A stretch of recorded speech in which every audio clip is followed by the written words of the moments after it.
While we're talking input devices, E3 2004 was the year the controller took a back seat. Sure, the majority of games use your trusty gamepad, but there were more options for gamers this year. iToy had a strong showing with more titles integrating the unit into gameplay, as standalone or minigames. Sony have also released SingStar, taking on the karaoke challenge with some impressive software that actually judges your singing performance. Talking away, I don't know why, I'm saying I'll say it anyway. Today's another day that I knew. In the upcoming official Athens Olympic title, players can use the dance mat to run races.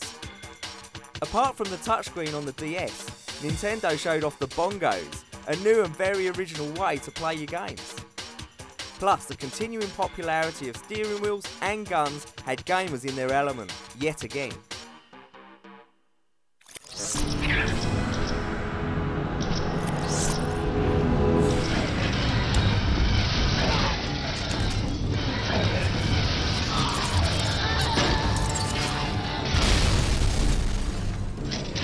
Unholy demons! While I live, Castle Hawkmoor will never fall! To victory!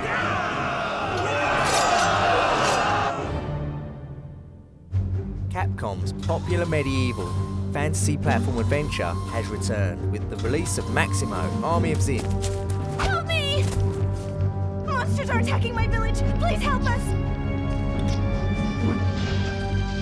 The first Maximo made a name for itself as one of the most challenging and possibly most frustrating adventure side-scrollers ever released. Maximo Army of Zin builds on that tradition in this 3D sequel. The storyline has stayed true to form, with Maximo still searching for the love of his life, Sophia. His best pal is still the Grim Reaper, and he still wears boxer shorts under his armour. Oh, and this game is still about battle. Have sword, will slice, dice and carve.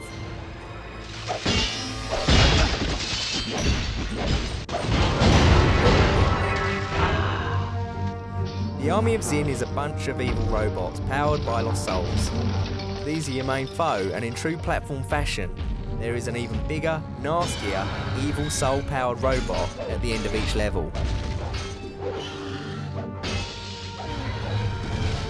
Yep, the boss is still alive and well. As far as gameplay goes, there are a few more changes. Firstly, Maximo has a bit of a superhero complex now, and it's his job to keep the villagers that he comes across in his travels safe. Huh?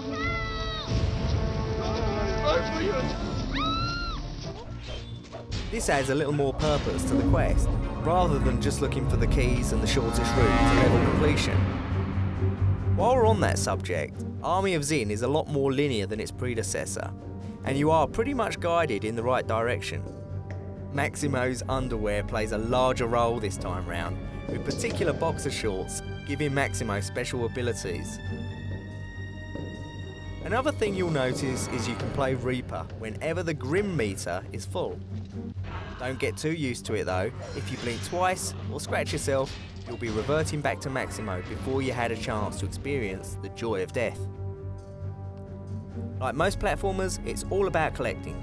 For Maximo, it's coins. This time round, all the good gear can't be found just lying around in a pot or under a chest. This time Maximo has to buy his way to groovy gladiator style glory, even special moves. The visuals and gameplay are a little disappointing, but as the game progresses, so does the quality.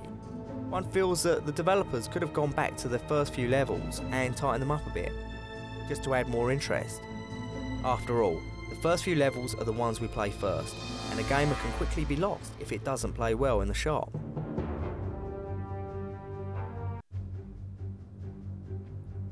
All up, Maximo Army of Zin is a satisfying platform game.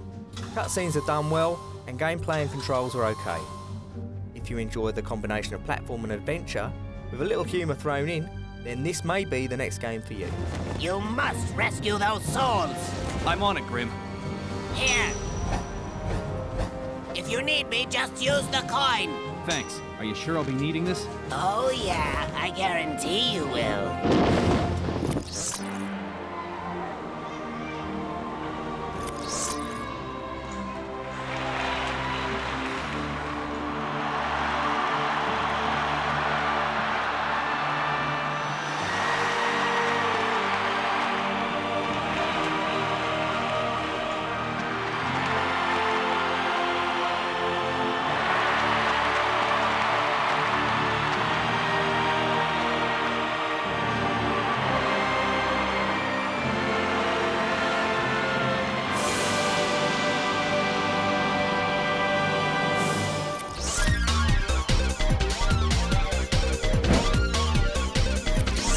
Later on Control Freaks, Riddick makes it to the Xbox, and 5 games make it to the most wanted list. Control Freaks!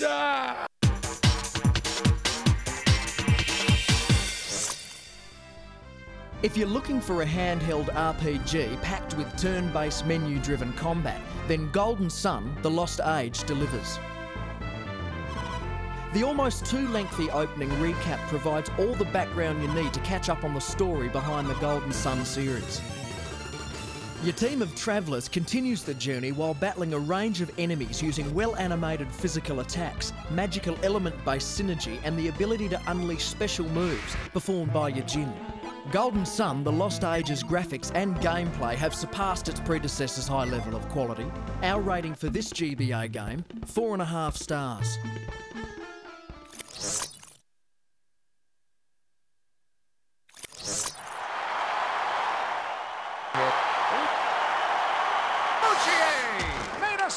Save to keep this game going. In this eye-catching release, ice hockey finals are in your hands, and you can experience the sweet taste of victory, even if it takes a few knocks and bruises to get you there. Kevich carries it past the red line, and he takes a wrist shot. The Florida Panthers. ESPN is right behind this game, so playing and listening to it is almost like watching the real thing, not to mention the camera angles and player moves that mimic a real-life broadcast. The fast pace of gameplay means keep your eye on the puck or duck. We gave National Hockey League 2K3 3.5 stars.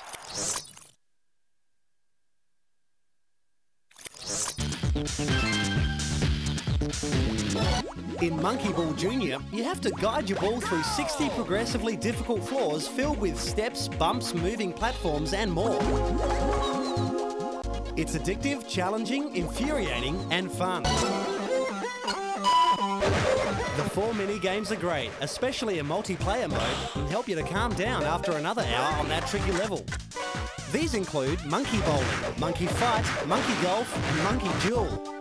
This game may send you bananas, but you'll have a ball. Baller! Super Monkey Ball Junior rocks. Well, rolls. 4 stars. Metroid Prime has landed on the GameCube and has to be seen to be believed. Bounty hunter Samus returns slicker than ever in this 3D first-person adventure shooter. From the moment Samus lands on Talon 4, she's plunged into a huge and highly detailed environment. With particle effects like rain droplets appearing on her visor to heat haze rising from her gun, her surroundings seem to react with every movement, creating an intense sense of atmosphere as Samus travels through the extremely well-designed levels. Best of all, there are no loading screens, which means seamless transitions between areas.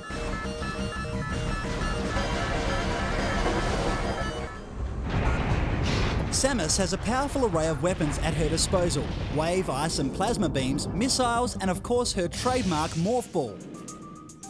While it may be frustrating and take some time getting a grip on the lock and spin combat setup, when mastered, the controls handle with speed and precision in battle.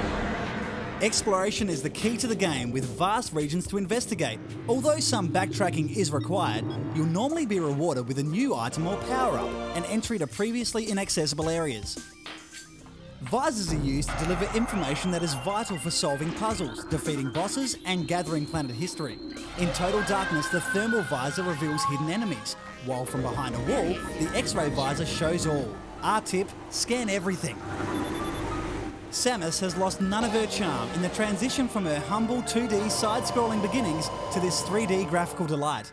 While staying true to Metroid's heritage, Retro Studios have delivered an action-packed adventure that will have you deciphering many secrets for hours of extended play above and beyond the battles.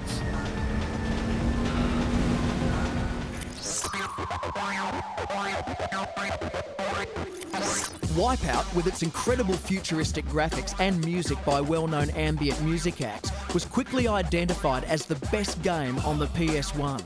And it was reported that shortly after its launch, a copy of the game was being bought with every new PlayStation. The game set new standards for graphics, design and sound, enlisting the artistic talents of the Designer Republic and music from the Chemical Brothers and Left Field. This was the first time that game developers looked outside their own offices for greater creative input. Psygnosis changed the way games are made, and their legacy still lives on.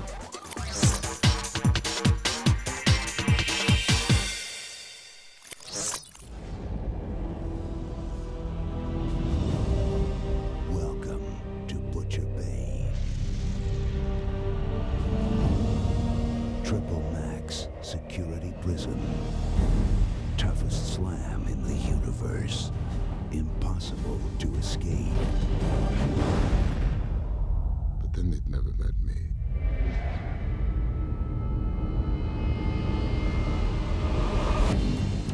Inside the walls is chaos, madness, death. Only the cunning will survive.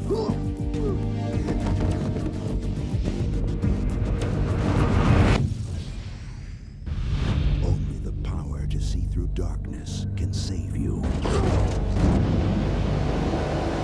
Only the one who can take out an army can break out of hell. What's hell without a little fire?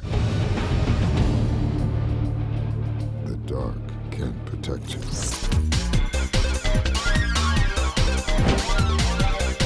Coming up on Control Freaks, Half-Life 2 tops the wanted list, and Richard Burns gives us the inside line on his latest rally title. I'm a control freak.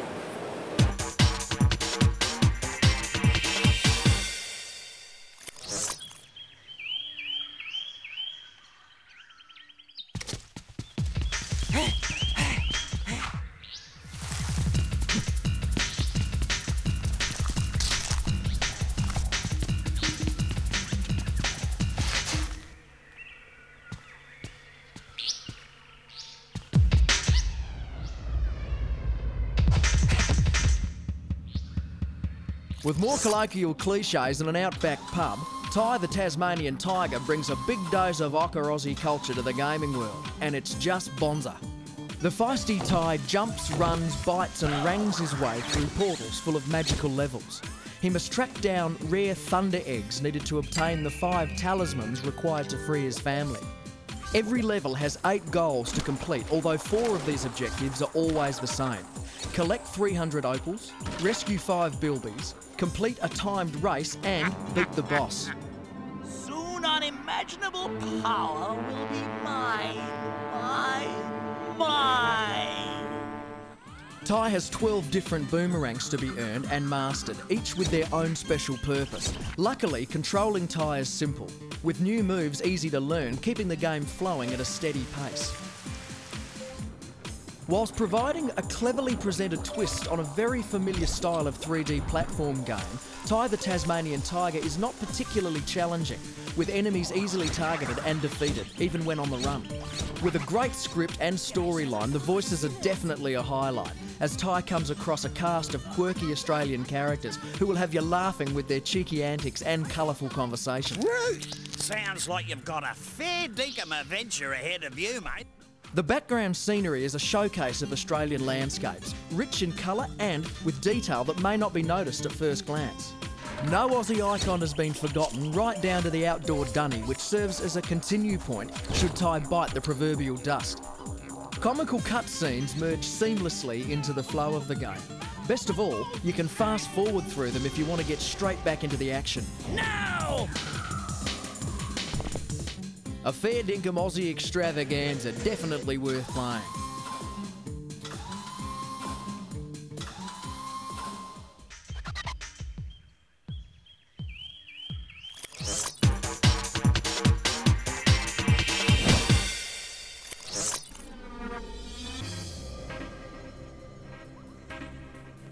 Wait, think, breathe, concentrate. 10 seconds to go. I put the car into gear. 5 seconds to go. Floor the throttle. 0.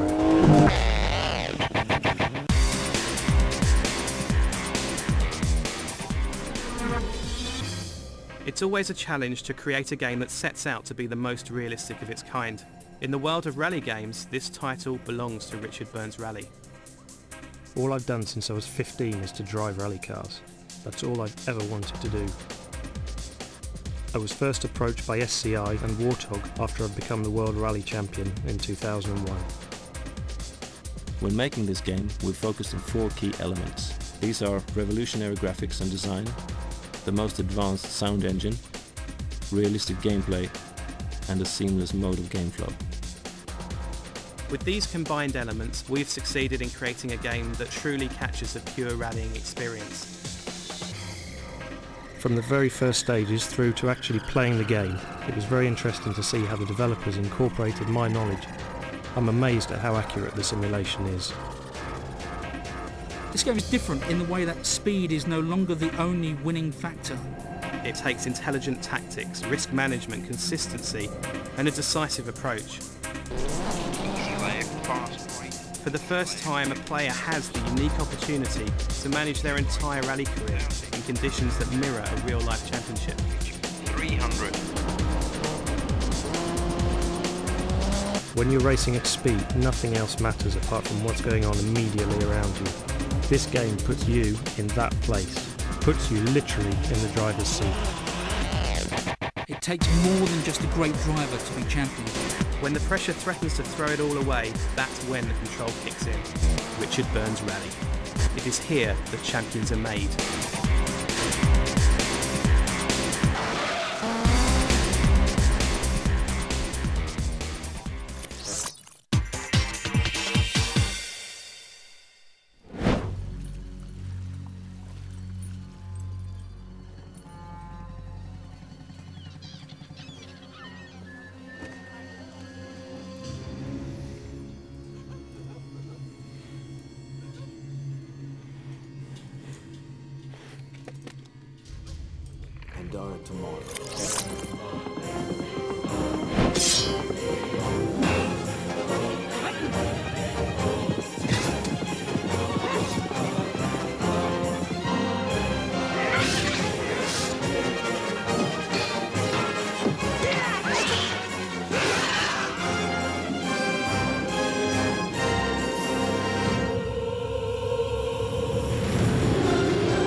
Next week on Control Freaks, it's all games and it's all good. We road test Need for Speed Underground, scoop an exclusive with the developer behind Riddick, and there's more thumb-pumping, finger-busting joystick action from the big bad world of video games. Oh, control freaks!